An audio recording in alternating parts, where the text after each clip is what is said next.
Mukhang mapepending o hindi maipapalabas ang pelikula ni Direk Daryl Yap dahil until now ay hindi pa rin ito nare-review ng MTRCB.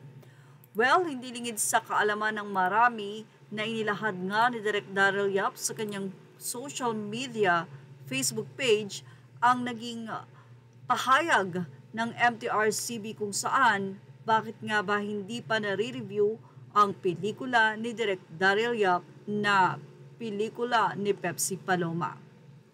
Ayon sa naging pahayag ng MTRCB, narito ang ilang requirements na hinihingi nila kay Direk Daryl Yap. Nakalagay doon, Dear President Olinares, greetings from the Movie and Television Review and Classification Board of the MTRCB.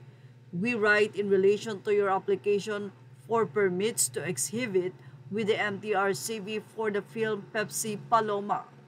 Considering the controversy surrounding the aforementioned film and in view of Section 3, Paragraph 7 of the Presidential Decree number 1986, PD number 1986, which explicitly prohibits the exhibition of materials that pertain to a matter subjudice in nature. The board, prior to the review of any material related to the said film, hereby requests a certificate, clearance of no pending criminal, civil, or administrative case lodged or filed under the following jurisdiction: Regional Trial Court, Muntinlupa City, Department of Justice, Taft Avenue, Ermita, Manila, and Office of the City Prosecutor, Muntinlupa City. We clarify, however, that this is not a prohibition for exhibition nor an outright prejudgment of the content of the film. We just need to ensure that there will be no violation of the PD number 1986, its implementing rules and regulations. Should you have any questions, yan po ang naging pahayag ng MTRCB.